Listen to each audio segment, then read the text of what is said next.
Hakim Mahkamah Konstitusi Daniel Yusmik meminta penjelasan saksi ahli 03 soal kaitan peran Presiden Jokowi dengan anomali hasil Pilpres sebelumnya dan sekarang. Hakim mengungkap jika pada Pilpres tahun 2019, Prabowo menang di 2 provinsi Sumatera Barat dan Aceh.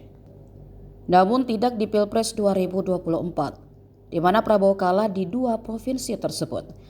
Hakim lalu minta saksi ahli menjelaskan faktor apa yang mempengaruhi kondisi tersebut. Saudara ahli ya, sebenarnya kami tidak ingin mengajukan pertanyaan yang terlalu mendalam karena makanya kami ajukan satu saja sederhana. Ya. Dari hasil pemaparan ini ada ya risetnya ya, saudara ahli lakukan sejak kapan untuk memotret semua peristiwa dan keadaan, karena tadi banyak sekali variabel berpengaruh di sini. Presiden sebagai sentra kekuasaan yang punya impact terhadap kemenangan atau semacam insentif elektoral kepada pasangan yang terpilih saat ini. Itu diriset kapan dan seperti apa pendekatan yang dipakai untuk memotret persoalan ini? Terima kasih. Baik, dari Bawaslu cukup.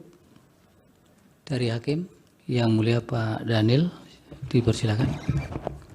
Baik, terima kasih Yang Mulia Pak Ketua. Ahli mungkin bisa membantu memberikan pengayaan dalam kaitan dengan peran Presiden ya.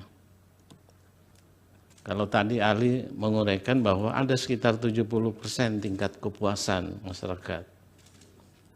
Dalam proses pemilu, 2 pemilu sebelumnya, ini ada anomali karena gini, 2 pemilu sebelumnya, baik di Sumatera Barat maupun di Aceh, itu dimenangkan oleh Pak Prabowo. Sebaliknya justru pemilu sekarang, itu di 2 tempat itu Pak Prabowo tidak menang. Nah ini ada anomali, kira-kira faktor apa? Apakah ada signifikan dengan faktor figur atau ada faktor-faktor lainnya? Terima kasih. Baik, silakan dijawab singkat-singkat. Baik, terima kasih Yang Mulia, terima kasih atas pertanyaan-pertanyaannya. Yang pertama dari pemohon, memang secara legal formal Presiden Jokowi bukan petahana. Tapi ketika dia berpihak, ketika dia tidak netral, ketika dia memaksakan anaknya untuk menjadi cawapres, secara real politik itu adalah petahana menurut saya. Apalagi juga kemudian Prabowo Subianto adalah Menteri Pertahanannya. Jadi dalam hal ini saya lihat ketika Jokowi misalnya turun ke masyarakat membagi-bagikan bansos, ya dalam persepsi publik saya kira dia adalah bagian dari petahana. Karena itu kemudian saya kira sangat jelas bahwa kemudian ketika terjadi penurunan suara di beberapa provinsi, katakanlah misalnya di Jawa Tengah, itu karena memang tindakan Pak Jokowi untuk turun ke masyarakat, membagi-bagi bansos, tampil di hadapan rakyat, berinteraksi dengan rakyat,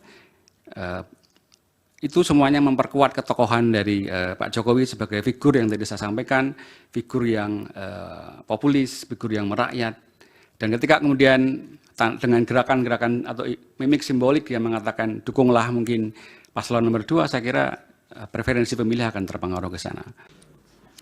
Yang dari Hakim, Pak? Yang dari Pak Hakim, Pak Yang Mulia Pak Daniel, saya kira ada anomali di Sumatera Barat dan di Aceh, tapi justru itu memperkuat tentang variabel ketokohan. Variabel ketokohan di pemilu 2019 ketika Prabowo menang di sana saya kira cukup kuat karena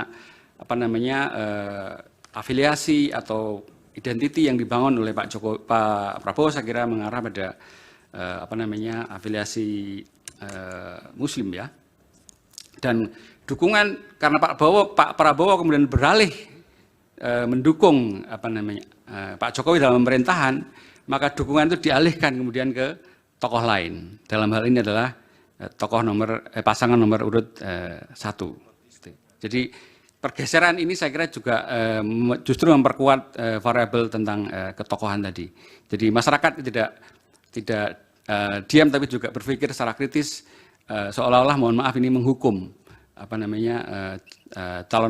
paslon nomor 2. Karena dianggap mungkin beralih dukungan dari menuju pada Pak Jokowi yang dulu mungkin tidak dipilih tidak menang di Sumatera Barat dan di Aceh. Saya kira Iya, sudah cukup. terima kasih, Yang Ali. Mulia.